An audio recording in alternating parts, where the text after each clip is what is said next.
नमस्ते दोस्तों, welcome back to the Book Butler, जहां किताबें सिर्फ पढ़ी नहीं जाती बल्कि महसूस की जाती है।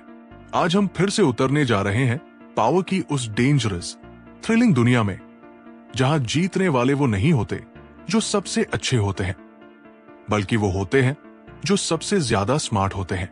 पिछली वीडियो में हमने अनकवर किया था दी 48 लॉज ऑफ पावर के पहले 8 सीक्रेट्स। वो लॉज जो तुम्हें सिखाते हैं कैसे अपने बॉस, अपने राइवल्स और यहां तक कि अपने दोस्तों पर भी क्वाइटली कंट्रोल रखा जाए। लेकिन अगर तुमने वो पहला पार्ट नहीं देखा तो रुक जाओ, उसका लिंक डिस्क्रिप्शन में है। पहले उसे देखो ताकि तुम्हें ये पूरा खेल समझ में आए। और आज हम नेक्स्ट लेवल पर जा रहे हैं। आज हम डीकोड करेंगे लॉज 9 से 16, वो लॉज जो तुम्हारी इमेज को अनचेबल बनाएंगे, तुम्हारी पावर को शार्प बनाएंगे और तुम्हें हर गेम में एक इनविजिबल एडवांटेज देंगे।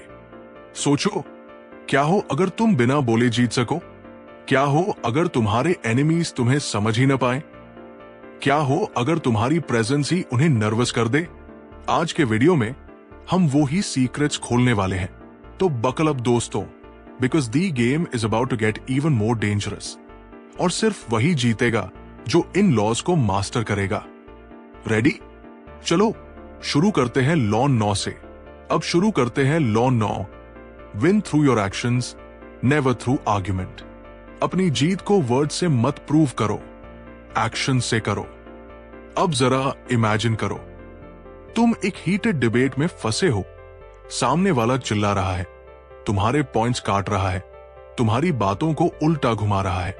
तुम प्रूफ देते हो, डेटा दिखाते हो, एक्सप्लेन करते हो, लेकिन फिर भी सामने वाले की ईगो हर्ट होती है, वो डिफेंसिव हो जाता है और तुम्हारी बात सुनने के बजाय तुम्हारे खिलाफ खड़ा हो जाता है। रिजल्ट, तुम्हारी एनर्जी जीरो, तुम्हारा टाइम वेस्ट और तुम्हारी पावर कम। अब सुनो एक मास्टर स्ट्रोक कहानी। एंशिएंट चाइना का किस्सा। 2 जनरल्स एक दूसरे से आर्ग्यू कर रहे थे, कौन सबसे बड़ा वॉर जीनियस है। एक बोल रहा था, मैंने इतने फोर्ट्स जीते। दूसरा बोल रहा था, मैंने इतने सोल्जर्स हराए। कोर्ट में सब लोग बोर होने लगे। तभी तीसरा जनरल आया। उसने एक वर्ड तक नहीं बोला। वो क्वाइटली अपने सोल्जर्स को तैयार करता है, एक इम्पॉसिबल मिशन पर निकलता है और हफ्ते भर में एनिमी टेरिटरी से विजेता बनकर लौट आता है। कोर्ट में सब हके बके, कोई आर्ग्यूमेंट, कोई बोस्ट नहीं, बस प्योर अनडिनाइबल विक्ट्री। एक्शंस बोलते हैं, वर्ड्स नहीं। अब मॉडर्न वर्ल्ड में आते हैं। स्टीव जॉब्स, 1984 का आइकॉनिक मैसिंटॉश लॉन्च। सोचो, अगर जॉब्स बस स्टेज पर खड़े होकर बोलता, हमारा कंप्यूटर सबसे पावरफुल है, सबसे ब्यूटीफुल है, सबसे रेवोल्यूशनरी है, ऑडियंस बोर हो जाती। लोग सोचते, अच्छा ठीक है। बट नो, जॉब्स साइलेंटली मैसिंटॉश को स्टेज पर रखता है। कंप्यूटर खुद लाइव स्टेज पर ऑडियंस को हेलो कहता है, अपने माइंड ब्लोइंग फीचर्स दिखाता है। रिजल्ट, पूरी audience stunned, standing ovation. Macintosh हिस्ट्री में इमॉर्टल बन जाता है। स्टीव जॉब्स ने आर्ग्यूमेंट से नहीं, एक्शन से जीता। अब अपने लाइफ में सोचो, कहां कहां तुम एक्सप्लेन करने में फंस जाते हो, कहां बार बार प्रूव करना पड़ता है कि तुम सही हो, टैलेंटेड हो, स्मार्ट हो। भाई याद रखो, लोग आर्ग्यूमेंट से रेयरली जीतते हैं। लोग उन लोगों को फॉलो करते हैं जिनके एक्शंस इतनी लाउड होते हैं कि कोई बहस बचती ही नहीं। रॉबर्ट ग्रीन साफ वार्निंग देता है, the more you argue, the more you diminish your power, the more you act, the more you magnify your power. तो भाई, अगली बार जब कोई तुम्हें ड्रैग करने की कोशिश करे डिबेट में, क्वाइटली मुस्कुराओ, बैक ऑफ करो और साइलेंटली ऐसा काम करो जो पूरी दुनिया का ध्यान खींच ले। क्योंकि पावर की गेम में विनर्स बहस में नहीं उलझते, वो क्वाइटली अपना एम्पायर बनाते हैं। रेडी हो अगले किलर मूव के लिए? क्योंकि लॉ 10 रिवील करेगा कैसे एनिमीज को बिना उनको पता चले कट डाउन करना है। तो बोलो, लॉ 10 शुरू करें। Law 10, infection. Avoid the unhappy and unlucky. Negative लोगों से दूर रहो, वरना उनकी बैड लक तुम्हारी लाइफ भी डुबा देगी। अब इमेजिन करो, तुम परफेक्टली बैलेंस में हो, तुम्हारी एनर्जी हाई है, तुम्हारे प्लान्स स्मूथली चल रहे हैं। तभी तुम्हारी लाइफ में कोई ऐसा आता है जो हमेशा दुखी है, नेगेटिव है, हर टाइम कंप्लेन करता है, हर चीज में प्रॉब्लम देखता है। तुम उसकी मदद करना चाहते हो, उसे अपलिफ्ट करना चाहते हो, लेकिन धीरे धीरे तुम्हारी ओन एनर्जी गिरने लगती है, तुम्हारा फोकस ब्लर होने लगता है और तुम भी उसकी नेगेटिविटी में फंसने लगते हो। रॉबर्ट ग्रीन साफ कहता है, नेगेटिविटी इन्फेक्शियस होती है, ये आग की तरह फैलती है और अगर तुम केयरफुल नहीं रहे तो तुम्हारा एम्पायर भी जलकर राख हो जाएगा।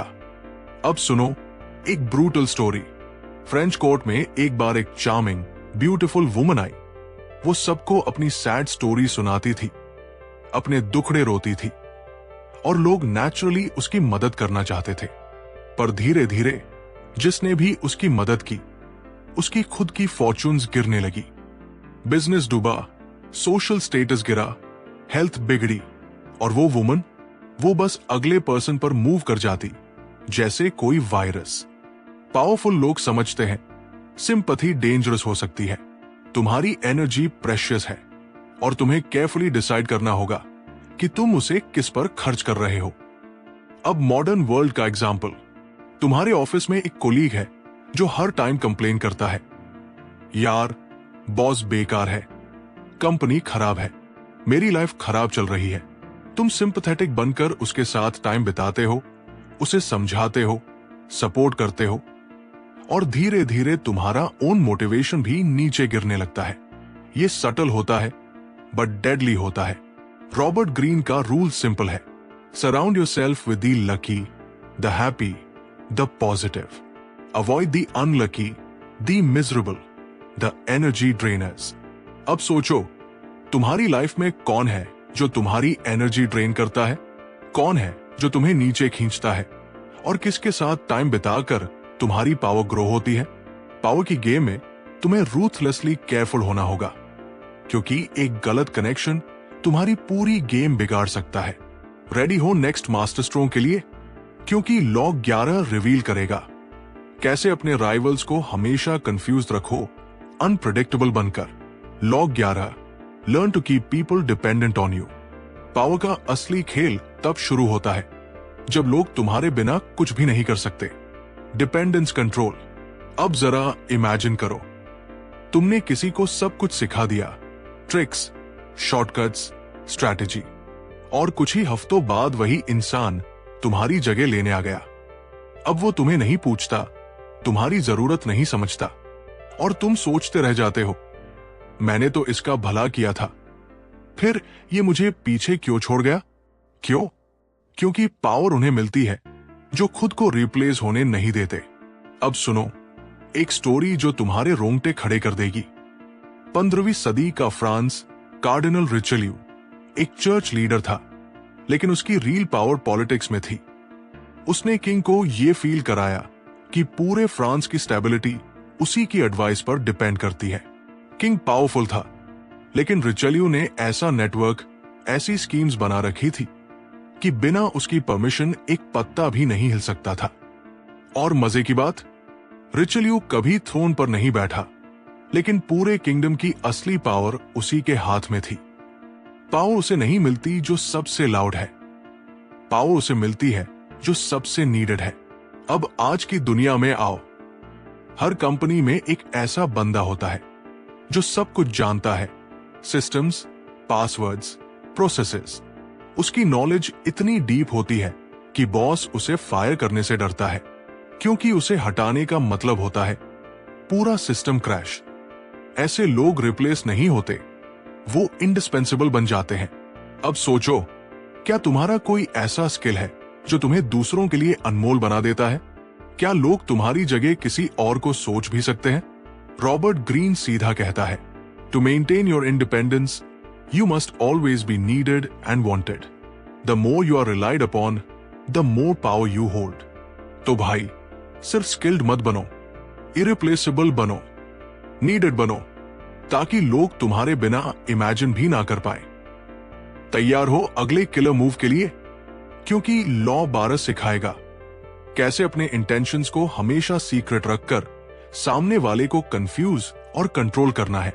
Law 12, use selective honesty and generosity to disarm your victim. कभी कभी एक छोटा सच, एक छोटी जेनरोसिटी बड़े से बड़े दिमाग को बेबस कर देती है। अब सोचो, तुम किसी से पहली बार मिलते हो, सामने वाला थोड़ा सस्पिशियस है, गार्डेड है, तुम्हारे मोटिव्स पर डाउट करता है।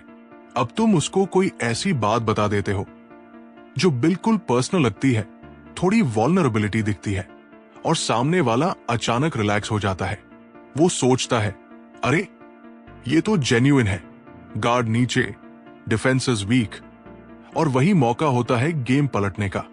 अब सुनो, माफिया डॉन अल कपोन को पकड़ना एफबीआई के लिए नामुमकिन जैसा था। कोई गवाह नहीं, कोई सबूत नहीं। फिर एक एजेंट ने एक छोटी ऑनेस्टी स्ट्रैटेजी अपनाई। उसने कपोन के एक पुराने आदमी को पकड़कर उसे पूरी तरह ट्रूथ और रिस्पेक्ट से ट्रीट किया। उसको एक छोटी सी फाइनेंशियल हेल्प भी दी। कुछ ही हफ्तों में वो आदमी इमोशनल हो गया और खुद ही कपोन के सारे सीक्रेट्स स्पिल कर दिए। बस एक छोटी जेनरोसिटी और एम्पायर गिर गया। रॉबर्ट ग्रीन कहता है, one sincere move will cover over dozens of dishonest ones. A single act of honesty can bring down the defenses of even the most suspicious minds. अब मॉडर्न एग्जाम्पल देखो। एक salesman तुम्हें product बेचने आता है।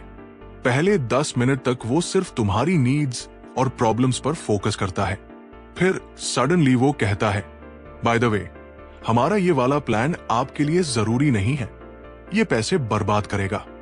तुम इंस्टेंटली ट्रस्ट करने लगते हो, और फिर जो वो नेक्स्ट ऑफर करता है, तुम आंख बंद करके एक्सेप्ट कर लेते हो, क्योंकि तुम्हारा गार्ड तो उस ऑनेस्टी से नीचे आ चुका है।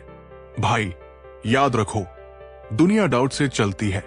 हर कोई किसी के इंटेंशन से डरता है, लेकिन अगर तुम स्मार्ट हो तो एक छोटी ऑनेस्टी या जेनरोसिटी से तुम सामने वाले का दिल जीत सकते हो और फिर साइलेंटली गेम कंट्रोल कर सकते हो। तो अब सोचो, क्या तुम सही टाइम पर ऑनेस्टी यूज कर रहे हो? क्या तुम्हारी जेनरोसिटी स्ट्रैटेजिक है या बस emotion driven? Because in the game of power, truth is not always a virtue, it's a weapon. अब तैयार हो अगली चाल के लिए? पावर की दुनिया में मदद मांगना एक आर्ट है, लेकिन अगर तुमने गलत तरीके से मांगी तो तुम्हें मदद नहीं, रिजेक्शन मिलेगा। लॉ 13 तुम्हें सिखाने वाला है कैसे लोगों से हाँ सुनवानी है, उनके दिल से नहीं, उनके फायदे से। क्योंकि आज के दौर में कोई इमोशन से नहीं चलता।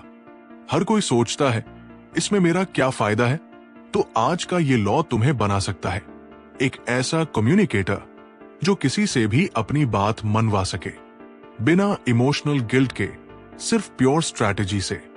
लॉ 13 शुरू करते हैं और सीखते हैं वो काला सच जो हर सक्सेसफुल इंसान अंदर ही अंदर अप्लाई करता है, लेकिन कभी ओपनली नहीं बताता। Law 13, when asking for help, appeal to people's self interest, never to their mercy और ग्रैटिट्यूड। किसी से मदद चाहिए तो भावनाओं पर मत खेलो, उनकी खुद की फायदे की बात करो। अब सोचो, तुम किसी से कहते हो, भाई प्लीज मेरी हेल्प कर दे, तूने पहले भी मुझ पर बहुत एहसान किया है। दूसरे पल सामने वाला ऑकवर्ड फील करता है, उसे बर्डन लगता है। वो सोचता है, अब ये फिर से मुझ पर डिपेंड हो रहा है, और शायद मना कर देता है। लेकिन अब इमेजिन करो, तुम अप्रोच बदलते हो।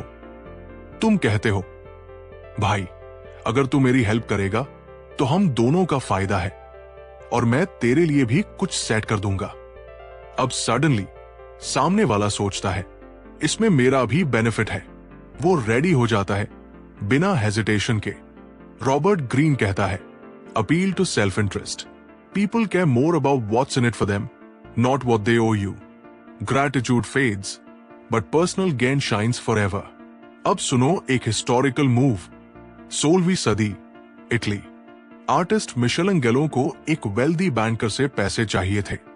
अब मिशेलेंगेलो उसके पास गया और बोला, सर, अगर आप मेरी आर्ट को फंड करते हैं तो आपका नाम हमेशा लग्जरी, ब्यूटी और रॉयल्टी से जुड़ा रहेगा।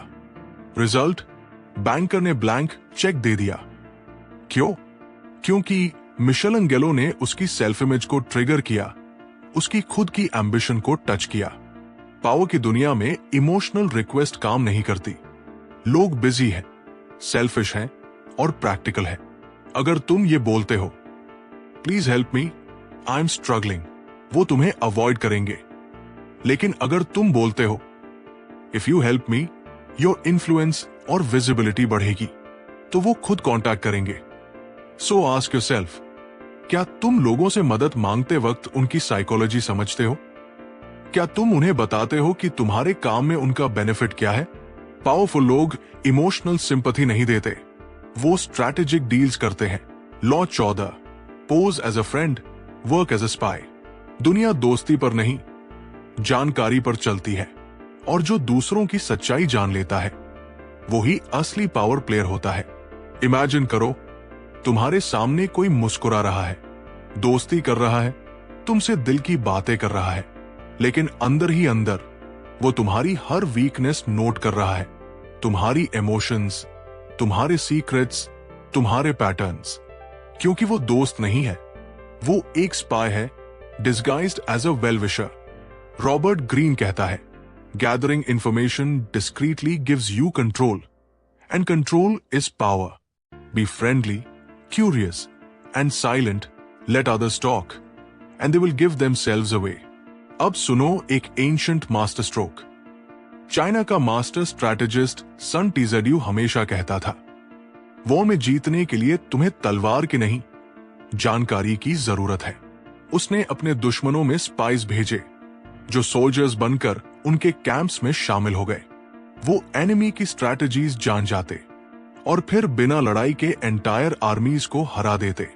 अब इमेजिन करो, तुम मॉडर्न वर्ल्ड में ऑफिस पॉलिटिक्स हो या रिलेशनशिप डायनामिक्स, जिसके पास ज्यादा जानकारी होती है वही जीतता है।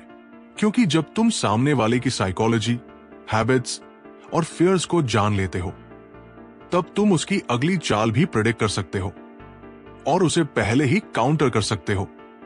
तो अब सवाल यह है, क्या तुम बस फेस वैल्यू पर लोगों को जज कर रहे हो, या फिर साइलेंटली, स्मार्टली उनकी असली रियलिटी समझ रहे हो? पावर इसी में है, कम बोलो, ज्यादा सुनो, और सबसे खतरनाक दोस्त वही है जो एक चुपचाप जासूस निकले। अब तैयार हो एक ऐसी लॉ के लिए जो सीधे तुम्हारे अंदर के दया और फॉरगिवनेस को टेस्ट करेगी, क्योंकि लॉ 15 तुम्हें बताएगा अपने दुश्मनों को पूरी तरह खत्म करना क्यों जरूरी है, वरना वो लौटकर तुम्हें ही खत्म कर देंगे। Law 15, crush your enemy totally. Power की दुनिया में आधे अधूरे दुश्मन कभी खत्म नहीं होते, वो वापसी करते हैं और तबाह कर देते हैं। इमेजिन करो, तुमने अपने दुश्मन को हराया, वो गिर पड़ा, तुमने माफ कर दिया, सोचा अब ये क्या कर लेगा, लेकिन उसने वक्त लिया, ताकत बनाई और एक दिन पीछे से वार किया। इस बार इतना खामोश, इतना तेज कि तुम संभल भी नहीं पाए। रॉबर्ट ग्रीन साफ कहता है, a feared enemy must be crushed completely. If one ember is left alight, no matter how dimly it smoulders, a fire will eventually break out. अब सुनो, रोम का महान एम्परर जूलियस सीजर, उसने एक रिबेल को हराया, सोचा ये लड़ाई यही खत्म, but he didn't kill him. कुछ साल बाद वही रिबेल आर्मी लेकर लौटा और सीजर की पूरी सेना को तबाह कर दिया। उसने सोचा था मर्सी दिखाना नोबिलिटी है, लेकिन राजनीति और पावर में मर्सी इज वीकनेस। पावर के खेल में इमोशनल रहना सबसे बड़ी गलती है। तुम अगर दुश्मन को जिंदा छोड़ते हो तो तुमने खुद के लिए एक टिकिंग टाइम बॉम्ब छोड़ दिया। सो आस्क योरसेल्फ, क्या तुम अपने लाइफ में किसी एनिमी को बस न्यूट्रल करके छोड़ चुके हो? क्या वो दोबारा एक्टिव हो सकता है? अगर हां, तो उसे पूरी तरह खत्म करो, नहीं तो वो तुम्हें खत्म कर देगा जब तुम सबसे कम प्रिपेयर्ड हो। अब तैयार हो एक ऐसे लॉ के लिए जो तुम्हें सिखाएगा कैसे दिखना है अनप्रेडिक्टेबल और बनना है अनचिबल, क्योंकि लॉ 16 तुम्हें सिखाएगा, use absence to increase respect and honour. कभी कभी खुद को गायब कर देना तुम्हें और भी ताकतवर बना देता है। Law 16, use absence to increase respect and honour. Power का खेल हर वक्त दिखने का नहीं, कभी कभी खुद को गायब करना तुम्हारी वैल्यू को आसमान पर पहुंचा देता है। सोचो, तुम हर वक्त अवेलेबल हो, हर कॉन्वर्सेशन में हो, हर सीन में मौजूद हो। धीरे धीरे लोग तुम्हें हल्के में लेने लगते हैं। तुम्हारी प्रेजेंस अब नॉर्मल लगती है, स्पेशल नहीं। लेकिन जैसे ही तुम थोड़े वक्त के लिए गायब होते हो, एक खालीपन बनता है। लोग सोचते हैं वो कहां गया। तुम्हारी एब्सेंस तुम्हारी इंपॉर्टेंस बन जाती है। रॉबर्ट ग्रीन लिखता है, too much circulation makes the price go down. The more you are seen and heard from, the more common you appear. एक क्लासिक एग्जाम्पल, फ्रांस का नेपोलियन बोनापार्टे जब वो बैटलफील्ड से कुछ वक्त के लिए गायब होता तो उसकी आर्मी और जनता उसे ज्यादा मिस करने लगती। उसे सिर्फ जनरल नहीं, हीरो की तरह देखने लगती। वो जानता था हर बार दिखना तुम्हारी मिस्ट्री और करिश्मा को मार देता है, और मिस्ट्री ही वो ताकत है जो तुम्हें नॉर्मल से अलग करती है। अब सोचो, क्या तुम अपने हर दोस्त, हर फॉलोअर, हर कोलीग के लिए हर वक्त अवेलेबल हो? क्या उन्होंने तुम्हारी वैल्यू कम करना शुरू कर दिया है? तो शायद अब वक्त है थोड़ा पीछे हटने का, ताकि तुम्हारी वापसी ठंड बन जाए। पावर साइलेंस में भी होती है, और कभी कभी सबसे लाउड मूव खुद को इनविजिबल बना लेना होता है। तो दोस्तों, आज आपने जाना पावर की कुछ ऐसी चालें जो न तो स्कूल में सिखाई जाती है और न ही दोस्त समझाते हैं। इन लॉज को जानना एक बात है, लेकिन उन्हें अप्लाई करना वही तुम्हें गेम चेंजर बनाता है। अगर आज का पार्ट आपको पावरफुल लगा, तो अगले पार्ट में मिलने वाली स्ट्रैटेजीज तुम्हें लेवल अप कर देंगी, क्योंकि अभी बहुत कुछ बाकी है। वो लॉज जो दूसरों की सोच को मैनिपुलेट करते हैं, जो तुम्हें एक शैडो किंग बनाते हैं, जो दिखते नहीं लेकिन सब कंट्रोल करते हैं। तो अगला पार्ट मिस मत करना, क्योंकि वहीं से शुरू होगा पावर का असली ब्लैक मैजिक। और अगर पार्ट 1 अब तक नहीं देखा, डिस्क्रिप्शन में लिंक है, पहले वो देखो, फिर यहां वापस आना। कमेंट करके बताओ कौन सा लॉ तुम्हें सबसे ज्यादा चौंकाने वाला लगा। और हां, सब्सक्राइब करना मत भूलना, क्योंकि द बुक बटलर यही नहीं रुकने वाला। यहां किताबें सिर्फ पढ़ी नहीं जाती, महसूस की जाती है। मिलते हैं अगले पार्ट में। Stay sharp, stay powerful.